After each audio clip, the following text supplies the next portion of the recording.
Hi everyone, my name is Suzanne Bazzi, and today I'll be discussing the article named Gender and Visual Communication Toward a Feminist Theory of Design by Deborah S. Bosley.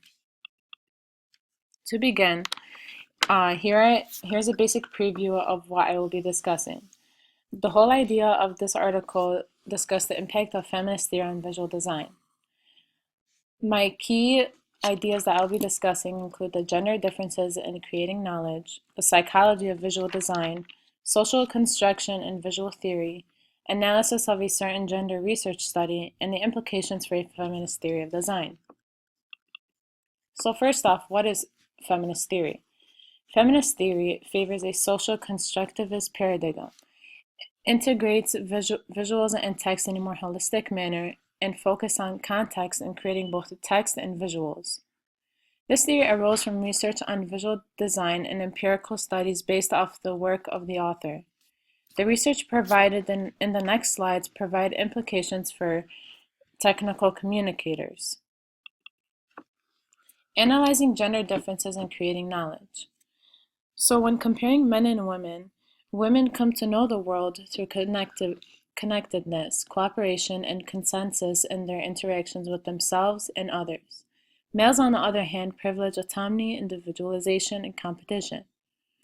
So basically, the experiences that men and women have influence their knowing of the world and the ideas that they share.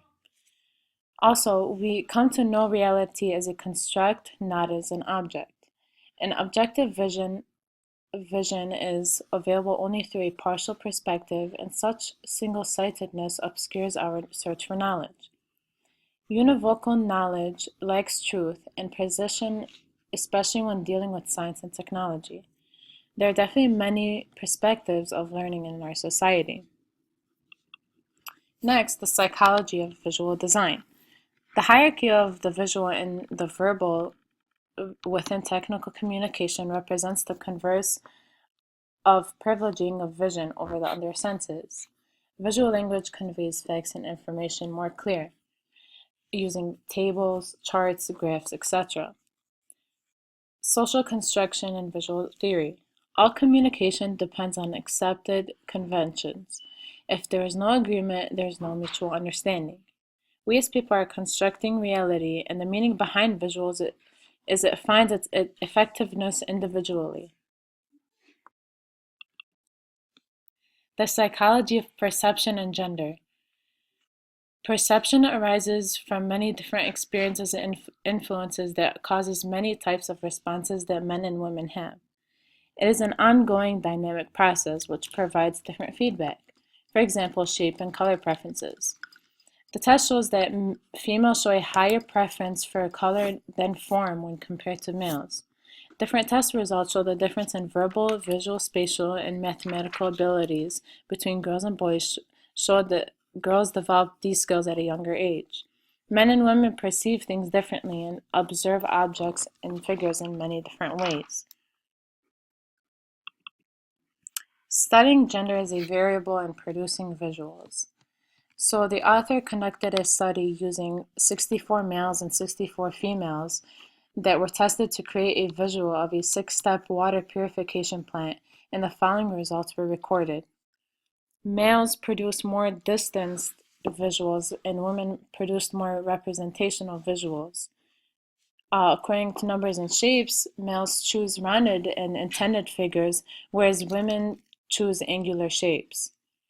Certain results show that both genders are similar in the ways they construct certain visuals overall.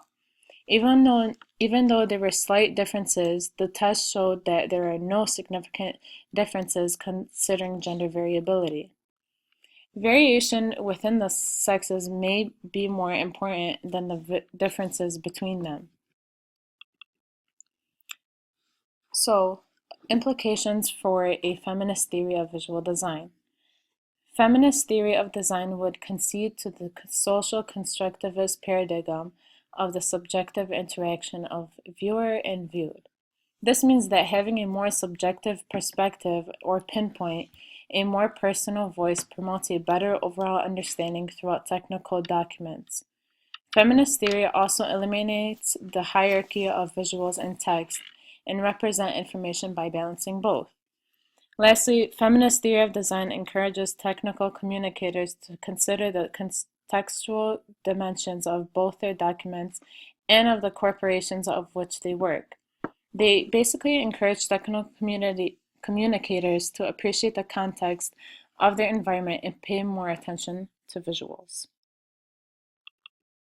So in conclusion, each person has a different perspective of different visuals and ideas, which base off the way we live today. Men and women share differences between perception and ideas, but it is more important to accommodate the variation among people.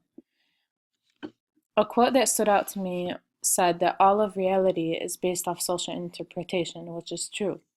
This article may not have provided enough research to prove the implications of feminist theory of visual design. More and more evidence of these implications may need to be proven in order to better understand feminist theory, because there are obvious differences that exist between the way men and women think. So extensive research questions may include: would gender be a factor in how males and females perceive visual information? And also, what differences might exist if males and females who had been trained in visual design were tested? Also, one more thing, this article was published in 1992. Has the feminist theory of design been applied to this day and time? Thank you all for watching my presentation.